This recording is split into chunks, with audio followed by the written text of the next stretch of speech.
O domingo 19 de outubro o Museo Parisino do Louvre foi víctima dun importante roubo. Xoias da época napoleónica foron sustraídas a plena luz do día. Lamentablemente, o Louvre non foi a única institución cultural obxectivo dos ladróns e en Galicia sabémolo ben. No 2011 desaparecía da Catedral de Santiago o Códice Calistino, o manuscrito do século XII máis valioso do Camiño de Santiago. Un roubo que deixou ao descuberto as carencias de seguridade incluso nas institucións máis emblemáticas. Afortunadamente, o códice foi recuperado un ano despois da súa desaparición. Pero outros casos, como o da Virxe de Cristal de Vilanova dos Infantes, seguen abertos.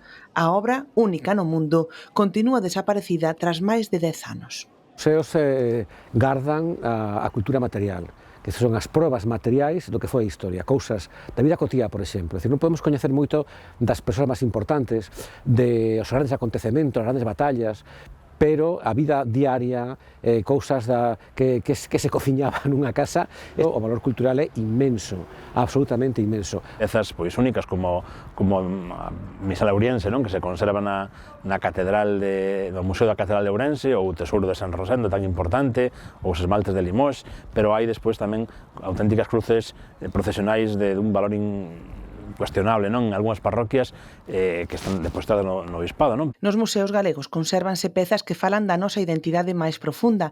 En Lugo podemos visitar o Torque de Burela, símbolo do poder e da orfebrería castrexa. En Pontevedra, o Tesouro de Caldas de Reis, un conxunto de ourivaría da Idade de Bronce que segue a maravillar pola súa perfección.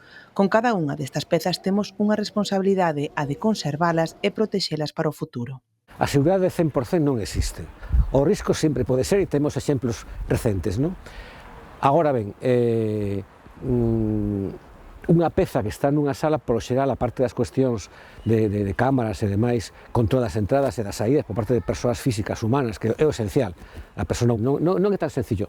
Outra cosa é que, a pesar de todo, poda ocurrir, certamente. Eso ninguén está a salvo.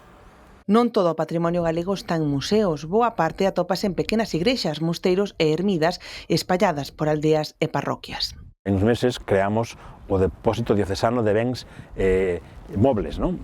Que recolle precisamente o patrimonio das parroquias para que poida ser custodiado en condicións de seguridade, en condicións de bo estado de conservación, que sea catalogado de novo e que sea tamén, nese sentido, aínda que siga a disposición das parroquias para a súa festa, para cando o párroco decide ou os feligreses deciden, pero que está custodiado no obispado de forma segura, con medidas adecuadas de protección e de conservación.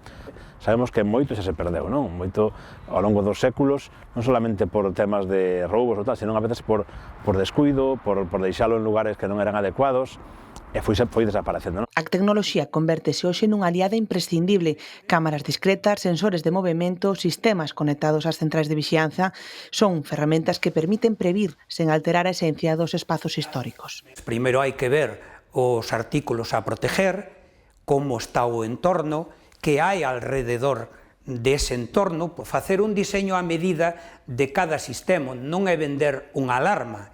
Detectores anticamuflaje imprescindibles hoxe en día, detectores con cámara, triple vía de comunicación, e logo, se se quere ampliar outras cousas. Non se dá chegado a todo, evidentemente, porque o patrimonio é moi grande, porque en moitos casos tamén non está aínda catalogado, nin referenciado ben todo o que podría haber, e van a buscar cartos, non? Que tamén os cartos non quedan nas iglesias, habitualmente, porque non ten sentido que estén ali, sino todas as semanas, ou cada certo tempo temos un aviso de que intentaron entrar a roubar nesta igrexa ou naquela igrexa, neste santuario, porque pensan que hai unhas monedas, prácticamente, o cal provoca habitualmente uns daños moito máis grandes do que poden roubar, non? Estropean as portas, estropean ventanas, levantan tellados. Galicia xa perdeu moito e tamén aprendeu.